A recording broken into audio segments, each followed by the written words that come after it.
Today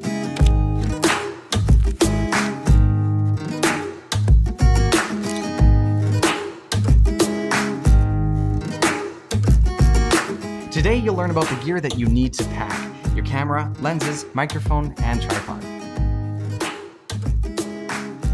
Your main camera is going to be the camera that you're going to do all your vlogging to and getting all those nice artistic shots of your travel video.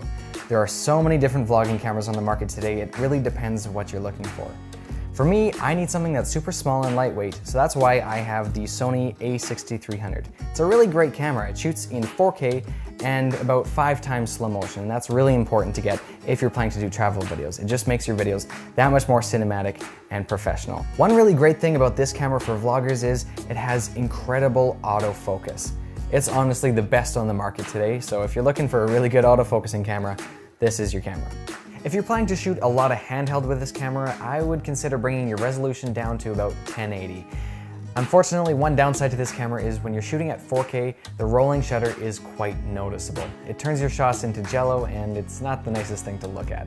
But the 4K in this camera is stunning and I love to use it for landscapes and shots that don't have a lot of movement in it. So for the price of this camera, you're getting really good quality. Having different lenses will help you get a variety of different shots. So for example, on the camera right now, I have a 10 to 18mm lens, which is a wide angle. So that's really good for when I'm vlogging or talking to the camera or just getting wide landscape shots. But I also have a telephoto 16 to 70mm lens, which helps me get close-ups. So the higher the number, the closer that you get. I also have another lens, which is a 50mm 1.8 prime lens, and that is a really good lens because it helps me shoot in low light. So the lower the aperture, the better it does in low light situations. I would really like to have another long lens with me, but if I could only bring one lens with me, I would bring my 10 to 18mm. It's really wide and I know that I'm in frame when I'm vlogging, and it's also really good for landscapes. It's a really good shot, and if I really want to get a close-up, I can just move closer to the object. What do good visuals mean if there's no good audio to back it up?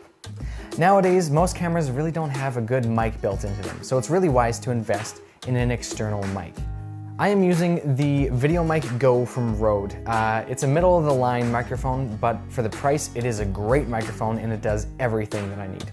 It works really well in wind and also inside. If you're filming inside, this is all you need. But if you're filming outside, this will get rid of the sound of all your wind.